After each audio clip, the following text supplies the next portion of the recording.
having us here today.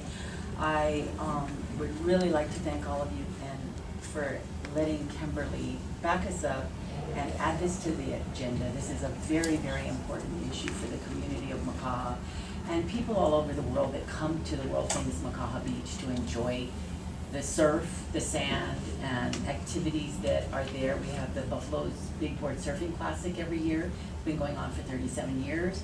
We have the Real Sun Menahuni Meet, which perpetuates children getting involved in water sports, and that's been going on since my son's first participation was in 1983. The world famous Makaha International Surfing Championship, which was the grandfather of all surf meets, started at Makaha, and all surf meets after that came, and it was started right there in Makaha. If you do not support this bypass road to go Mauka, our beach will be lost forever. My father fought the Supreme Court to stop the mining off the beach. Unfortunately, it took him 3 years to do it, and in the meantime, he got no injunction, and half the beach disappeared. He used to comment sitting at the Outrigger Canoe Club, well, there's our beach, we gotta come all the way to town to enjoy the beach, because they siphoned all the sand and put it out in Waikiki, and they made Magic Island, and they did build some hotels with it.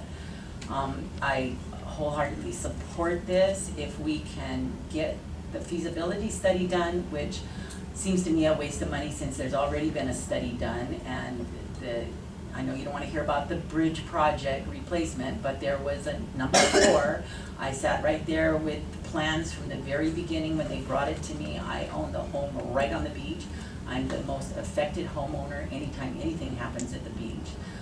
They did bring bulldozers and move the sand. This year, I lost sand all the way up to my vegetation line, which, I mean, we have water come over, and we've even had water in our house before, but we've never lost sand as far as we've lost it this year.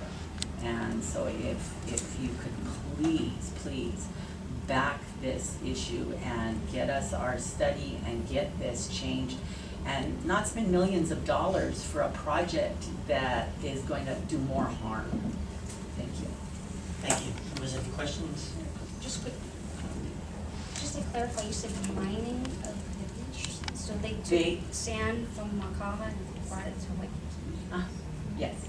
Truckloads and truckloads and truckloads and truckloads. They ever reimburse the people of Makaha in any way? No, of course not. It was privately owned at the time by Capital Investment and Chin Ho and all his companies.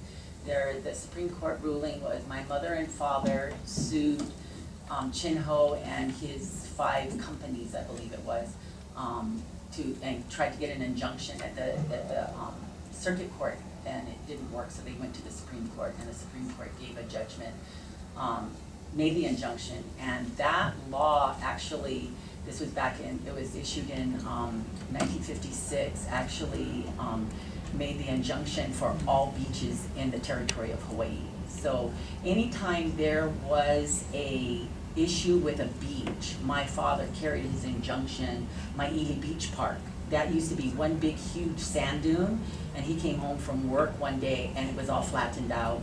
And he went, where's the sand? Well, they had hauled it all away. And he said, you can't do that. But it had already been done.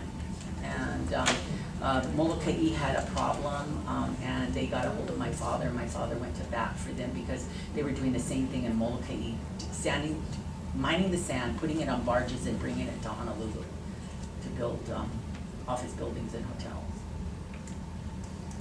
Thank you, as a family, for fighting for everybody. We'll keep trying. Thank you. Thank you. Further questions? Thank you very much.